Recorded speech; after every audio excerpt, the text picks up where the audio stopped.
So we are opening this innings of the SportsMax Zone with cricket. The Guyana Harpy Eagles have reclaimed the West Indies four-day championship after finishing unbeaten in the five-round tournament, which had a gripping conclusion last weekend with the Windward's Volcanoes poised to lift the title if the Harpy Eagles faltered in their final game. Harpy Eagles snatched a tense win in a home game at Providence that the Leeward's Hurricanes had threatened to win. Now, entering the final day, the Hurricanes were well placed at 81 for 1, chasing a target of 143 to win. And dramatically, Johnson's Harpy Eagles grabbed 9 Leeward Islands wickets for a mere 44 runs. And the Hurricanes won 25 all out, a sensational 17-run win for the Guyana Harpy Eagles. The Harpy Eagles topping the table with 84 points, registering 4 wins and a draw ahead of the Windward's Volcanoes, who tallied 74.2 with 3 wins and 2 draws. Defending champions Barbados Pride finished third with 55.6 points, winning just 1 match, losing 2 and drawing the other 2. Trinidad and Tobago Red Force finished fourth ahead of the Leeward's Hurricanes and the Jamaica Scorpions sitting at the bottom of the table. Now, amidst the celebration, there is a shadow of sadness for the Harpy Eagles as they wish their captain, Leon Johnson, a happy retirement. The 35-year-old quitting as captain and sharing his pride of the championship win, saying this was a great performance, a great team performance, and I'm massively proud of everyone who contributed toward us winning. We worked hard before the season, we worked hard throughout the season, we were really tested in this final match, and we responded to the challenge with a magnificent win, and really it was magnificent. We are happy to be joined on Zoom by Leon Johnson. Leon, let me congratulate you first of all on the latest championship success and an overall solid career in regional cricket. But let me start here. The Leewards 81 for 1, entering the final day, chasing 143 for a victory. The Leewards appearing to be in the ascendancy, and the Windwards at the same time were setting themselves up for a victory in their game, which would have snatched the title from the Harpy Eagles, who had led the championship throughout. How confident were you going into that final day, Leon? Yeah, thanks for the sentiments, Lance. The guys are a lot more confident than me, to be honest. We're on the team bus traveling to the game, and the guys, actually Niall Smith, who's the team DJ, he was playing a lot of the songs from Rocky, and telling us to believe. We got to the ground, and guys' spirits were high, believing that they could defend the 142 runs that we had on the board. I told them before we went out, look, in local cricket, we would have defended, all of us play for different counties, and we would have defended small totals at some point, right? And the same, nature of wickets that we're bowling on today. I was telling that the fourth day at Providence belongs to the Eagles. Whatever happens, the fourth day always belongs to us. Once you take the game into 4 days, anything is possible in our favor. Yeah, I said, the guys were motivated. Day before, Pamal would have said, while he was batting, he just got out to the crease and he had some water, and he said to Moti, sent back in a message and said, tell the skipper I'm going to give him something to remember for a lifetime. Which he did. He made 65 in a crucial partnership with Savory as well, who played well. Yes. And, they gave us a chance, going into when we started the afternoon, we were in two minds whether to go all out attack or, try and defend and stretch the game out as long as possible and take it to the fourth day. If we get a couple of wickets, probably 3 or 4 wickets, and go into the last day needing 6 wickets, it would have been in our favor. That didn't happen, but the guys still believed that, they could have done it. And Kevin came out and he started the ball rolling, and we got confidence from there. And once we got Powell out, I think the game was in the bag then.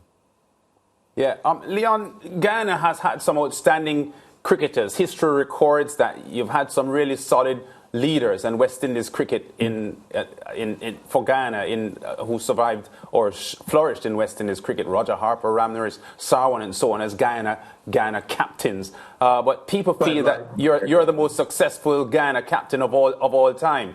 What's the secret to your leadership style? We remember you winning 5 consecutive first-class titles between 2015 and 2019. Is there an approach that you have as a team leader that has worked well for you? A great magician never reveals his secrets, lads. But you're retiring now, so you can leave it with the youngsters. I think the first thing that was important to me was having a good environment. You know, when I took over, you know, try and create a good environment for guys to perform, and you know, I always preach that. I always harp that to the coaches and the management staff and stuff like that. You know, let's just create a good environment, and we'll reap the rewards on field. Now, I was fortunate enough when I started to play cricket that at my club where I started, Georgetown Cricket Club, there were 8 national players at the time playing in our first division team. And, you know, they were very good. They were very knowledgeable. And when I sat around them... Can you just mention a few of those players then, Leon? Because we take the point. It's a good point, yeah? I didn't get you, Lance. Sorry. Yeah, I'm saying, could you just name a few of those 8 players that you said you went into a system with? Yeah, so there was Ramnir Sarwan, Shivnarang Chandapal, yes. Ryan King, Neil Magarel, Nicholas de Groot, Azimul Hanif. Yeah, good bunch that, yeah. Not missing anyone. There's young Ron Matthews as well, who was now coming up in Guyana team. And, you know, Ricardo Mohammed as well. I was a national player. Yes. So, you know, I was fortunate enough to be around these guys, and the late Ivor Mendonça, who would have played 2 test matches for West Indies way back in the 60s. You know, very knowledgeable guy. He took me under his wings, and he taught me a lot of things that stuck with me throughout my career. I think I was blessed with good memory. So a lot of things that I learned from those guys, and Mr. Mendonça and Mr. Dan Raj, I was able to put out there on the field. Leon, you took over from Shivnarang Chandapal.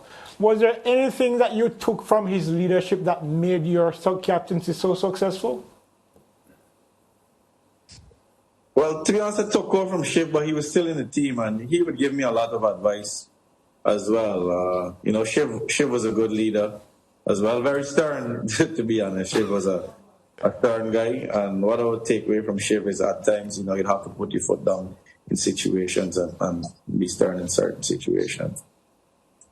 Tell me, you announced your impending retirement at the start of the 3rd round. Did that make a difference in the team's performance, you believed, or, you know, how did the team react to that information? I can't say I took it well. I mean, a lot of the guys, I mean, I was surprised, to be honest. You know, I still think cricket left in me, but, you know, other commitments away from the game, and it's become hard to give 100% to training. I mean, playing the game is not the hardest part. I think the training before that, you know, and I couldn't fully commit to training 100%, and, you know, I felt that I would be doing the country injustice if I, you know, still want to play and not give 100% leading up to games. But yeah, I think they gave a little bit of extra effort. You know, they always at our meetings, guys would always say, you know, we have to send this kip off well. And I always tell them, look, it's not about me. Cricket was here before me, and it'll be here after me. You know, just let's go out and perform at our best, and things will happen for us. Good things will happen for us, and you know, it so happened that it ended up that way. I wanted to ask you this: your mom was there for the final match. I think she flew in from St. Martin. I don't even know, she used to work. We used to work together in St. Martin. What was that special for you that she took the time to come down to Guyana to watch my final match with you? Yeah, very, very special. Very special moment. You know, there were a few tears there when I walked off on the 3rd day when I got out, and when we won as well. You know, sat and thought about, you know, when I just started playing, and it was, you know, basically me, her alone, and, you know, we struggled to get gear and stuff like that. And, you know, she's always been my biggest supporter. So it was good to have her there. I remember when I scored my first century playing on the 15 cricket, she was there. I think she never went to a match before that. That was the first, you know, cricket match that she went to. And, you know, she allowed me to play the game, even when she, you know, thought I should be in school. Well, obviously I wasn't out of school, but my afternoons playing cricket, she thought, I should have been studying, but she allowed me to play. So, for that, I'm very grateful and thankful. Yeah.